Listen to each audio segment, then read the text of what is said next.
Welcome in to the PFF NFL Daily. Today I've got Dr. Eric Eager joining us to talk a little Russell Wilson. The news is coming fast and furious. So this is an emergency extra PFF NFL Daily. So Eric, let's get your initial impressions. Russell Wilson traded for a slew of draft picks and players to the Denver Broncos. I mean, look, he at least Wilson wasn't scared to compete in the AFC West. I'll tell you that much. The way Aaron Rodgers was. I don't. I mean, a divorce was going to happen in Seattle. It did not look, like it was tenable there after a certain while. It was, Seattle had this, what we believe, I think, is an elite quarterback. And, with the exception of a first half of 2020, they sort of treated him as if he was more that second tier, kind of that, Kirk Cousins, maybe Matt Ryan type of player who they needed to sort of like run the football and establish a runaround. And unfortunately, I just don't know if it was ever going to be a situation where those two were happy together anymore. So he goes to Denver. Denver has Nathaniel Hackett, who, was part of a sort of team that got the best out of Aaron Rodgers the last 2 or 3 years. And I'm kind of excited for Wilson. Now, it's a tough division, so we'll see if it can manifest itself in team success. How is this affecting the AFC West? You kidding me? Patrick Mahomes and the Chiefs, Justin Herbert and the Chargers, now Russ and the Broncos, even Derek Carr and the Raiders. I mean, Carr is still top half of the league type of quarterback, borderline top 10 QB. The whole division's loaded. My question with Russ, though, you mentioned going to Nathaniel Hackett.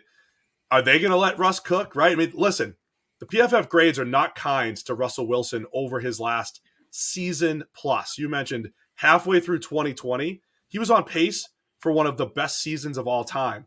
Second half of 2020, not great. He was barely a top 20 quarterback in our grades. And then last year had the finger injury that definitely derailed his season. And he has not graded well in a while. So can Hackett and the Broncos actually get Russ back to where he was? Because for a stretch, 18 to 20, Russ was right up there in the top 3 best quarterbacks in the league. Yeah, so last year he's worth 1.38 wins above replacement. Last year in 2020, during the pandemic year, was 3.5 wins above replacement.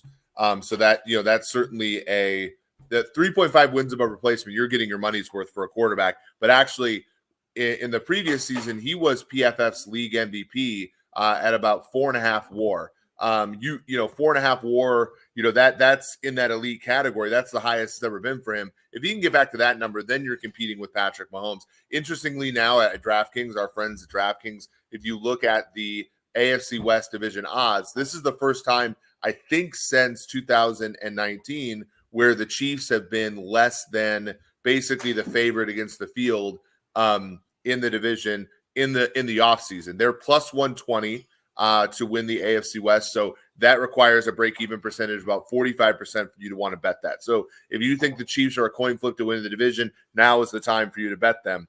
But the other teams, so in this case, Denver Broncos are about 2 to 1. So if you think Denver's more than a 1-3 chance to win the AFC West, that's a bet for you. And the Los Angeles Chargers, who I think are actually probably the best bet here, are 4 to 1. If you think the Chargers have better than a 20% chance to win that division, that is the bet to make. So, but this is a very even division now. And you think about this, like Justin Herbert might be the best quarterback in the NFL that has a 4 to 1 or better chance to win his own division. So you got the AFC West absolutely loaded. We get to see Russ take on Herbert twice, take on Mahomes twice. They're going to beat each other up a little bit. The entire AFC is loaded, though. You got Josh Allen and the Bills, Lamar Jackson and the Ravens. Like, people are going to sleep on the Ravens the way their season finished last year. It's a very competitive AFC North. Of course, the Bengals go to the Super Bowl. So all the QBs, all the good teams move into the AFC now. By the way, the Broncos do play in Seattle next year, just to add a little bit more great storyline to that. And the reason why the Broncos were mentioned for Aaron Rodgers, though, is their landing spot, right? I mean, they're this really good roster that they've built the last couple of years where it's like, all right, figure out who the next guy is beyond Drew Lock. Take a shot on Teddy Bridgewater. He was your legitimate bridge quarterback to this move of Russell Wilson. But now you get to throw to Jerry Jeudy and Cortland Sutton. They trade Noah Fant, but you still have a really good group of receivers. My guy, Tim Patrick, decent offensive line.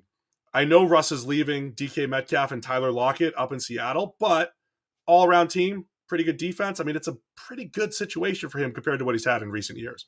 Well, and you're not trading what they did to have Russ play the play action, run, pass offense that he was saddled with in Seattle, right? Like you're playing him, you're probably putting him in the shotgun, you're probably giving him control. We don't even talk about like Javonte Williams is, in my opinion, the best running back to come out of the draft last year. He's in the backfield there, gives him a dual threat. As well as, sort of as a credible threat to run the football. You look at the defense, it sounds like Von Miller's coming back, all reports. You got Patrick Surtain, in last year's draft, he was a great player for them. You get Justin Simmons as well. Like this is a good football team. I mean, I think from players 2 to 53, they were probably better than the Chiefs last year as a football team. And obviously from a, quarterback and I think, to the point, a coaching standpoint, they were just worse. But now, they're a very formidable group, and it's why they're getting great odds here. I would say right now they're probably a little overvalued. Like I wouldn't take 2-1 for them to win the division. I think the Chargers are too talented. They just went and kept Mike Williams and still have 40 something in cap space to boot. A second year with a great head coach and that kind of thing. And I also think Kansas City, this puts them on alert, right? This puts a team who's hosted 4 straight AFC championship games on the lookout and saying, look, like if you don't improve your roster, the rest of the AFC is coming for you. So really quick on Russ, you mentioned, hey, he's going to leave that run, pass, run play action type of offense in Seattle. I always wonder, because the numbers say pass more, right? Pass more in early downs, put the ball in the quarterback's hands a little bit more. Don't put him in 3rd and long. Why wasn't Seattle doing that? Was it a philosophy thing, or was it a lack of trust in Russell Wilson to do it? Because in 2020, they did it for a little bit with Brian Schottenheimer. Can he handle that? Is there any evidence that says there are players that are better throwing the ball only 30, 35 times a game? Can Russ be the guy that runs the entire offense in a pass-first scheme? The 2020 season was so bizarre, right? Because they opened up 6-3. They had that like infamous Sunday night game where he throws the interception to Isaiah Simmons in overtime, and they lose, and they're momentarily out of first place. And then there was like that the switch came off, right? And they're like, okay, we're going to go batten down the hatches, run the ball, and like I think their remaining schedule is so cupcake, right? That their defense actually started to play well. And you can maybe come up with this, sort of narrative that, us running the football and sort of condensing the game was making our defense better too. And when Russ was allowed to cook, the rest of the team was stretched too thin and all this kind of stuff. You even look back to 2017, which was the only year prior to 2020 when the Seattle Seahawks didn't make the playoffs. They were more of an opened up passing game, right? And they put Schottenheimer in 18. And, they ran the ball and they started having team level the playoffs again. Yeah, exactly. And I think, look, I want to say that over a big sample, if you have an elite quarterback like Wilson, you throw more. And Seattle was possibly just being and they're also, by the way, they also play in a division with the Niners, who are very effective running the ball relative to other teams that run the ball that much. They're also, the Rams, even this past year, committed to the run to like make every one of their games horrible to watch, but win anyway. And so there's a lot of noise in football. There's a lot of small samples in football. I believe that if Russell Wilson was allowed to make plays and to play open over time, the thing would be better than if they played a more condensed game and ran the football a lot. Does that mean that they have to go completely wide open and all that kind of stuff? No, of course not. I think the Packers are a better offense because they have the credible threat of the run and they have some of that Shanahan stuff. But at the same time, Rodgers is really what makes that thing tick. With Wilson, I always felt that it was sort of one of those where you got out of a rhythm when they ran the ball too much, and they would win these games 19-12 and everybody be happy. And it's like, well, is that the way to actually win in the playoffs? I don't think so.